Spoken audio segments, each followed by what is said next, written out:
유다와 북이스라엘 왕의 어떤 이야기들을 교차해서 이렇게 계속해서 이야기해 주죠. 뭐 같은 어떤 이스라엘 왕이 아니라 항상 기억하셔야 되는 게 북이스라엘과 남유다 왕이 교차돼서 계속해서 나오고 있다는 것을 우리가 기억해야 됩니다. 오늘 이제 본문은요, 남유다의 왕 아마샤의 이야기입니다. 오늘 4월 20일인데 4월 들어서 처음으로 수요 성경 강의했더라고요. 제가 3월 말에 하고 병원 갔다 이르렀는데 아마 뭐 좀 많이 잊어버리셨겠지만 그 우리가 지지난 시간에 아마 오늘 본문의 주인공인 아마샤의 아버지죠, 요아스 왕과 관련된 이야기 우리가 살펴봤었는데, 여러분 요아스 하면 이제 우리가 딱 기억해야 될 게 뭐냐면 성전 수리를 명한 왕으로 우리가 알려진 왕이라는 것이죠. 그가 이제 어린 나이 7살의 나이 왕이 되어서 계속해서 어떤 섭정을 받고 있다가 그의 나이 30에 이르러서 이제 제사장들에게 그것을 명했지만 그것이 잘 이루어지지 않았고, 그래서 그가 주도적으로 성전 개혁, 성전 수리를 명하는 그러한 일을 감당한 왕이 요아스 왕입니다. 물론 이제 그것이 잘 성취되지는 못했어요. 결국 이방 민족의 침략에 의해서 성전 기물들이나 재산들이 이제 다 약탈되고, 그래서 어떤 뭐 성전을 수리할 만한 어떤 그러한 힘이 없었던 것이죠. 그럼에도 불구하고 그가 주도적으로 성전을 보수하고 수리하려 했다라는 것은 아주 중요한 업적이라고 할 수 있습니다. 그런데 이제 그가 이제 말년에는 좀 비참하게 죽었죠. 그의 신하들에 의해서 살해되게 되죠. 그래서 그의 아들인 지금 오늘 본문에 아마샤가 이제 왕이 됩니다.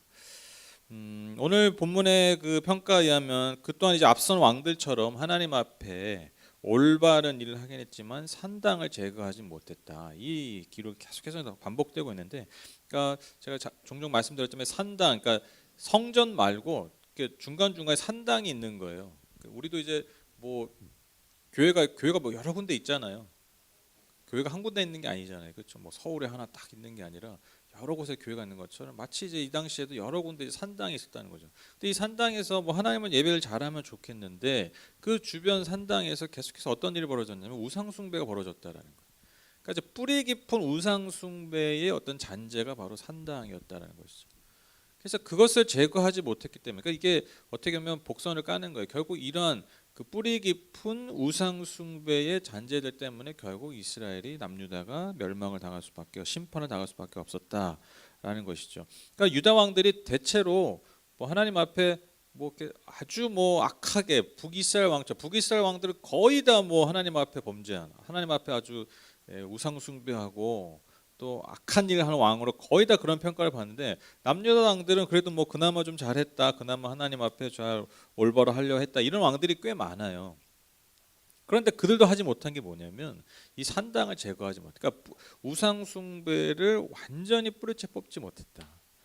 이것이 아주 치명적인 이스라엘 남유다의 멸망의 원인이었다라는 것이죠. 이제 요아스가 죽고 나서 이 아마샤가 왕이 된 이후에 이 아마샤가 드디어 왕권을 장악하게 됩니다. 아마 초반에는 좀 왕권을 장악하기 힘들었을 거예요. 왜냐하면 반란 세력이 있었잖아요, 그렇죠? 자기 아버지인 요아스를 죽인 사람들이 있잖아요.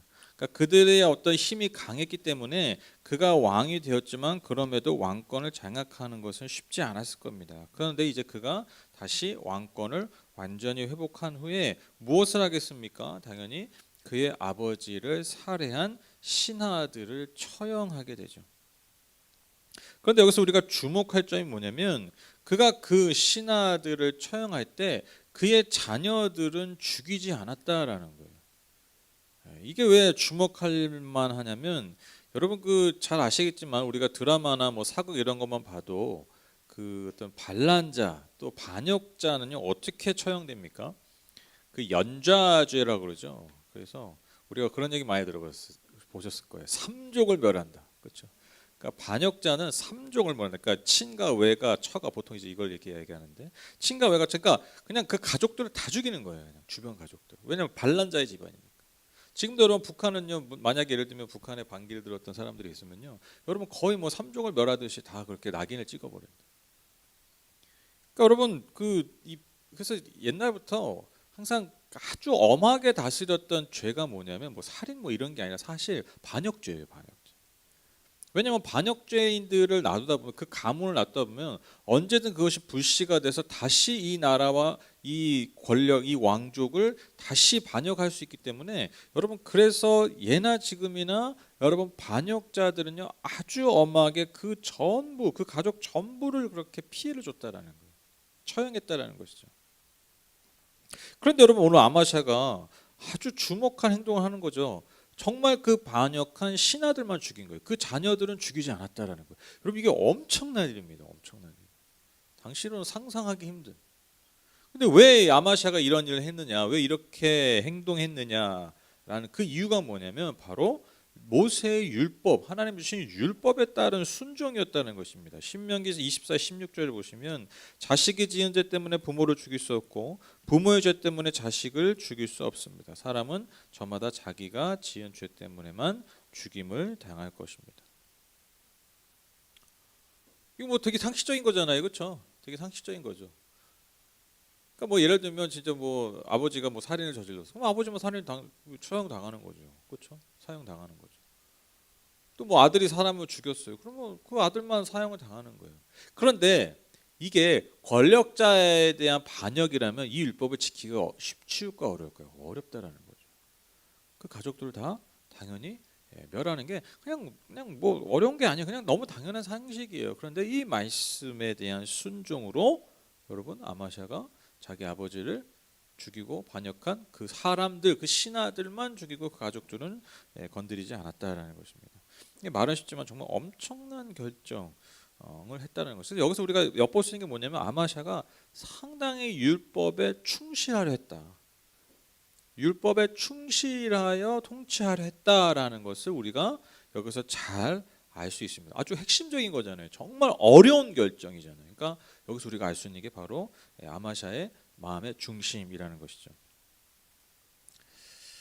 7절에 이제 또 아주 중요한 언급이 있는데, 잠깐 언급되는데, 그게 뭐냐면 아마샤가요 유다의 남쪽에 있는 에돔 족속을 쳐서 큰 승리를 거둡니다. 그래서 주요 지역을 탈환하는 전과를 세운다라는 것이죠. 이게 어떻게 보면 하나님께서 주신 어떤 승리이고 또 하나님께서 주신 복이죠, 축복이죠. 그런데 이게 그에게 잘못된 자신감을 좀 주었던 것 같아요. 그게 뭐냐면 그가 그 승리에 도취한 나머지 당시 북이스라엘 왕인 여호와스에게 싸움을 건 거예요. 그러니까 뭐 정확한 왜 싸움을 걸었는지 이유는 알 수 없지만 여러 가지 어쨌든 뭐 여러 가지 어떤 문제 때문에 그렇게 싸움을 건 거죠. 그러니까 아마 한번 전쟁을 치렀어야 됐던 것 같아요. 그래서 이제 에돔 족속도 치고 이겼다는 어떤 그런 승리에 대한 자신감이 북이스라엘에 대한 도전으로 응전으로 나타나게 된 것이죠. 그런데 이제 북이스라엘 여호와스 왕은 그것을 거절하죠. 내가 너와 싸우지 않겠다, 전쟁하지 않겠다, 그렇게 얘기하죠. 그리고 나서 10절에 이렇게 얘기합니다. 네가 에돔을 쳐서 이기더니 너무 오만해진 것 같다. 차라리 왕궁에나 머물면서 네가 누리는 영화를 만족하게 여겨라. 어찌하여 너는 너 자신과 유다를 함께 멸망시킬 화근을 스스로 불러들이느냐. 그러니까 뭐 약간 비꼬기도 하지만 어쨌든 분명한 거절 의사를 밝힌 거예요. 그러니까 너가 지금 에돔 족속 좀 이겼다고 지금 나한테 덤비는데, 그러니까 아마도 이스라엘이 당시 국력이 훨씬 더 강했던 것 같아요. 그러니까 내가 굳이 너랑 싸우고 싶지 않다. 그러니까 그냥 평안히 거해라, 왕궁에나.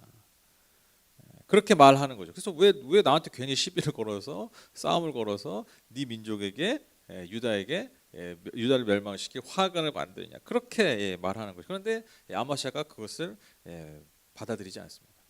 결국 유다의 영토인 베세메스에서 양쪽 군대가 대치해서 전쟁을 벌이게 되고요. 이 전투에서 뭐 예상하다시피 유다가 이스라엘에게 크게 패합니다. 그리고 다 뿔뿔이 흩어지게 되죠. 결국 이제 여호와스는요 그 아마샤 왕을 사로잡아서 예루살렘에 들어오는 거예요. 여러분 생각해 보세요. 우리가 막 그 북한이랑 전쟁을 하자고 막 했는데 저기 한 휴전선 근처에서 전쟁을 하는데 져가지고 저기 문재인 대통령이 청와대에서 김정은이 가까이 데리고 들어오고 갑자기 땡기네. 그렇게 되는 거예요. 얼마나 굴욕적이에요. 그러니까 정말 굴욕적인 장면이죠, 그렇죠? 전쟁에서 이겨서 그 적군의 심장의 수도에 데리고 들어간 거예요. 너무너무 그 아주 치욕적인 패배를 당한 것이죠. 그리고 이제 또 어떻게 합니까? 당시에 승전국이 이 패전국에게 수치를 주는 행동 중에 하나가 뭐였냐면 그 성을 헐어버리는 거예요. 다 헐어버리는 것도 아니에요. 일부만 헐어버리는. 그러니까 더 좀 수치스럽죠, 그렇죠? 다 헐어버리면 모르겠는데 일부만 헐어버리는 거예요. 그걸 일단 볼 때 얼마나 더 수치스럽겠습니까, 그렇죠? 마치 그 예전에 어떤 전령들이 왔을 때 그 전령들에게 수치를 주기 위해서 뭐 수염만 깎은 거거나, 그렇죠? 한쪽만 깎고 막 이런 거. 그러니까 더 수치스럽잖아요. 뭐 다 밀어버리는 게 아니라. 그러니까 그렇게 해버리는 거예요. 그러니까 너무 비참한 패배를 당한 것이죠. 또 그것뿐만 아니라 성전과 왕궁에 있는 보물들 빼앗기게 됐고요. 심지어 사람까지 포로로 볼모로 끌려가게 되는. 정말 아마시아의 완전한 패배였다라는 것이죠. 뿐만 아니라 여러분 안타깝게도 여러분 아마시아는요 그의 아버지 요아스와 똑같이 최후를 맞게 됩니다. 결국 그 또한 반란자들에 의해서.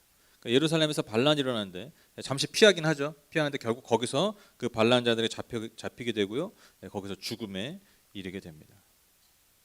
또 이제 그 아들 다행히 또 그 아들 아사랴가 뒤를 이어서 왕이 되는데 그의 나이 16살에 왕이 되죠. 그러니까 요아스와 그의 아들 오늘 아마시아는요 아주 비슷한 운명을 맞게 됩니다. 저는 이제 어제 이렇게 말씀 보고 또 준비하고 묵상하면서 그 유다 왕들, 그러니까 뭐 북이스라엘 왕들은요 그냥 다 악해요. 그냥 하는 짓들이 다 그냥 하나님 보시 악한데 유다 왕들 보면요 이렇게 뭔가 좀 안타깝더라고요. 뭐가 안타깝냐면 나름 잘하는 구석들이 있잖아요. 나름 이렇게 노력하는 것들이 있잖아요. 그런데 결정적인 실수를 하거나 또 잘못된 판단으로 인해서 결국 많은 것들을 정작 중요한 것들을 잃어버리는 일들을 자꾸 반복한다라는 것이죠. 그렇죠? 그게 좀 안타까운 거예요. 그 잘못된 선택, 잘못된 판단, 하지 않았으면 하는 행동들 때문에 정말 중요한 것들, 정작 중요한 것들 잃어버리는 왕들의 이야기가 유다 왕들의 이야기라는 것입니다. 오늘 아마시아도 그렇죠. 여러분 아까 제가 계속 말씀드렸지만 여러분 반역의 무리들을 반역자들을요 그 가족들을 당연히 다 처리하고 다 죽이는 게 그냥 상식이에요. 그런데 그것을 하지 않았다는 거죠. 심지어 자기의 왕국의 어떤 위험, 자기 다윗 왕조의 어떤 위험을 무릅쓰고 마치 다윗이 자기의 원수인 사울을 죽일 수 있음에도 불구하고 죽이지 않았던 것처럼 그렇게 아주 너무나 중대한 결정을 했다라는 거죠. 근데 그게 이유가 뭐라고요? 하나님의 말씀을 지키기 위해서요. 그게 너무 단순한 이유예요.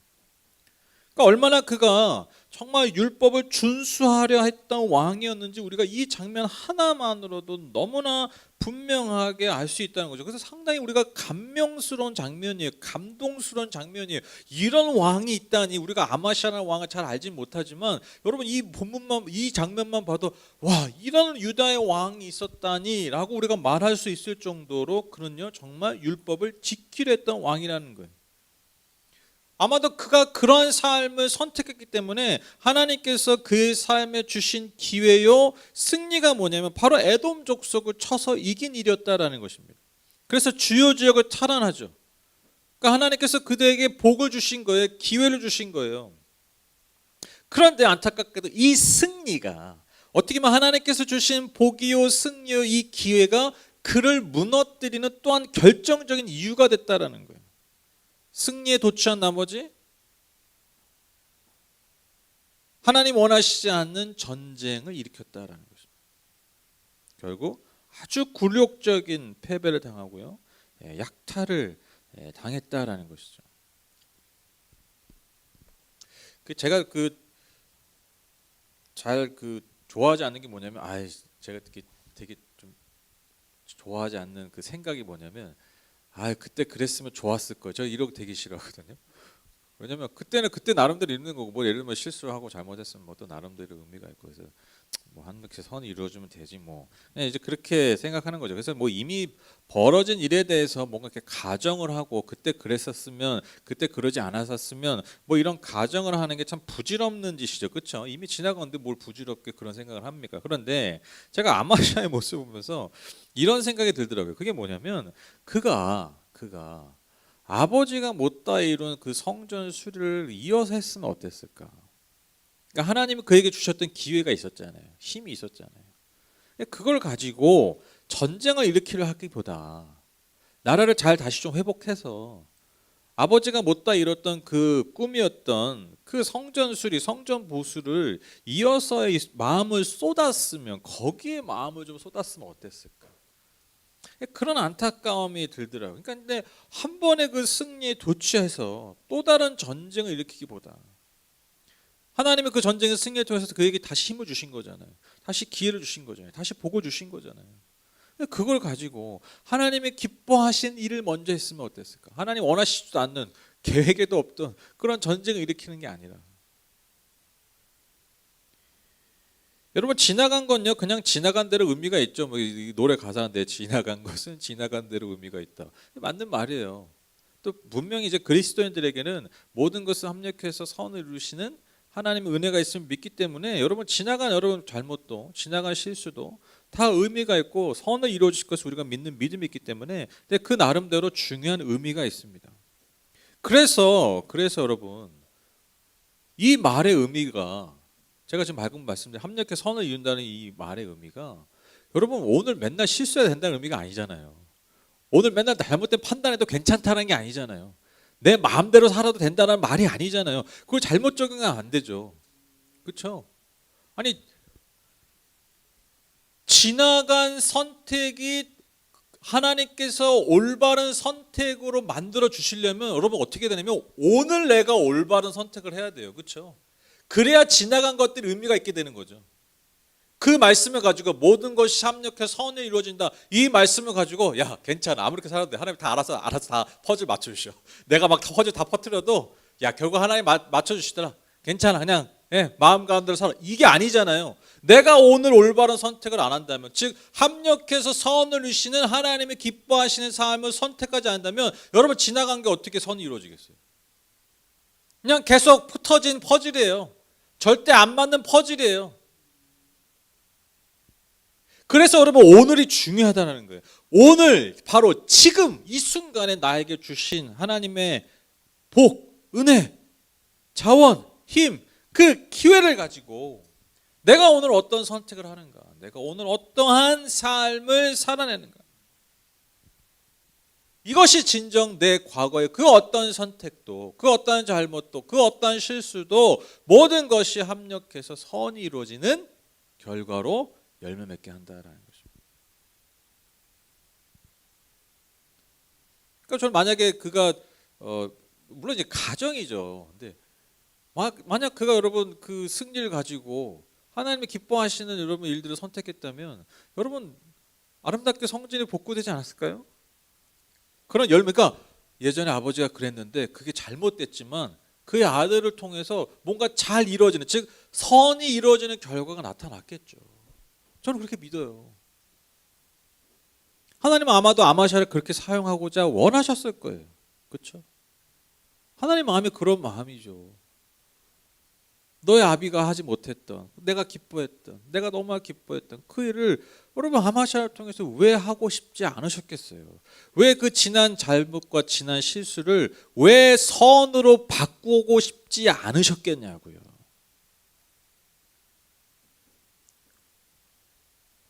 그래서 안타깝다라는 것입니다. 여러분 이제 그 코로나가 이제 뭐 다 끝났어요. 뭐 분위기는 뭐 이제 뭐 어제 그 은실자매랑 하연이가 확진됐다 그러더라고요. 주일날 상태가 안 좋더니 결국 확진되고, 대현 형제도 사이좋게 3시 밤에 다 확진돼서 지금 새 가족이 아마 오붓하게 일주일을 보낼 것 같은데, 네, 근데 뭐 다행히 이제 뭐 증상이 이렇게 심하진 않다 지금까지는. 그래서 이제 끝까지 좀, 또 중간 이후부터 또 아프신 분들이 있어요. 그래서 격리 끝나갈 때쯤에 막 되게 아픈 분들 있다고 하더라고요. 그래서 끝까지 좀 아프지 않게 기도하겠다고 그렇게 얘기했는데, 근데 뭐 이제 지금 뭐 코로나 걸리면 뭐 그냥 아이고 뭐 올 게 왔네 뭐 이 정도고, 뭐 그렇게 막 무섭거나 뭐 그렇지 않죠. 그런데 이제 여러분 우리가 아시죠? 이게 지금 우리가 코로나를 2년을 넘게 있었어요. 여러분 2년을 넘게, 네, 그렇죠. 횟수 3년, 뭐 2020년부터 지금까지 여러분 거리두기 아시죠? 거리두기. 이게 없어진 지가 없어요. 아시죠? 그냥 뭐 몇 명 숫자만 왔다 갔다 한 거지. 사회적 거리두기니 마스크는 뭐 지금도 쓰고 앞으로 몇 개월 더 쓸 거고. 이 시간 여러분 결코 사실 짧지 않죠. 우리의 삶에서 짧지 않은 시간입니다. 이 시간을 우리가 통과했다라는 것이죠. 통과하고 있고요. 그 분명한 건 뭐냐면 이 이후의 시간도 우리에게 있다라는 겁니다.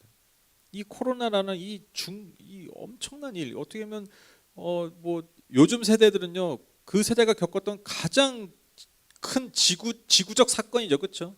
전 지구적 사건을 지금 경험한 거예요. 마치 옛날 20세기 초반 분들이 세계 1, 2차 대전 경험한 것처럼 여러분 거의 비슷한 경험을 하는 거예요, 지금. 중요한 게 뭐냐면 저는 그렇게 생각해요. 저는 항상 제 마음에 중요한 게 뭐냐면 뭐 이걸 빨리 극복하고 이게 아니라 하나님께서 우리에게 이 시간을 주신 의미가 무엇일까? 그리고 그 의미를 우리가 잘 깨닫고 반응한다면 여러분 반드시 이것은요 우리의 삶에 합력해 선을 이루시는 하나님의 기회가 된다. 그러면 우리에게 중요한 게 뭐겠어요? 오늘의 선택이라는 거예요.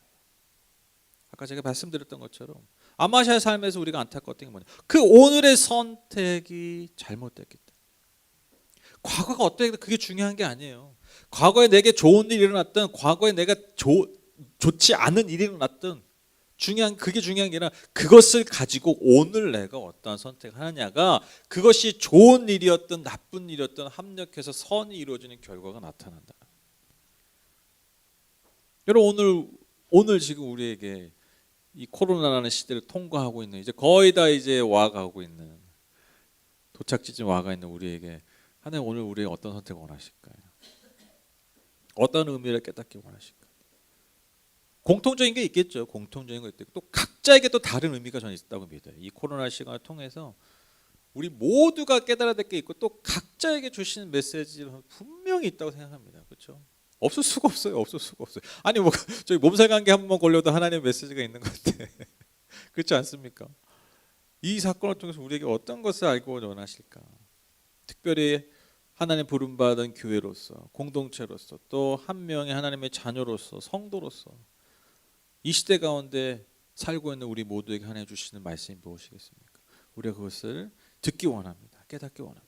그리고 그 말씀에 그 음성에 오늘 지금 이 순간 올바른 선택을 하길 원합니다. 그래서 우리의 삶에 하나님께서 합력해서 선을 이루셔서 그 선한 열매들을 우리가 많이 주렁주렁 맺기를 소망합니다. 오늘 말씀의 제목입니다. 주신 기회를 가지고 우리는 어떤 선택을 하고 있습니까? 오늘 아마샤에게 하나님 주신 기회가 있었어요. 아주 중대한 기회가 있었어요. 승리를 주셨습니다. 자원을 주셨습니다. 복을 주셨습니다. 그것을 가지고 그는 어떠한 선택을 했습니까? 어떻게 하나님 앞에 세상 앞에 반응했습니까? 하나님께서도 우리에게 주시는 기회들이 있습니다. 승리가 있습니다. 자원이 있습니다. 복이 있습니다. 그것이 각자 모양이 다 다르고 크기가 다릅니다. 하지만 다 있어요. 하나님 우리를 통해서 그것을 통해서 무슨 일을 하고자 원하실까? 우리가 다시 한번 기억하며 생각하며 또한 그렇게 주님 앞에 반응했으면 좋겠습니다. 그래서 하나님께서 우리에게 맺고자 원하시는 아름답고 선한 열매가 저와 여러분을 통해서 이 땅 가운데 많이 맺어지기를 그 열매를 하나로 많아서 주님 앞에 기쁨을 드릴 수 있는 저와 여러분 다 되시기를 주님의 이름으로 축복합니다. 제가 기도하고 마치겠습니다.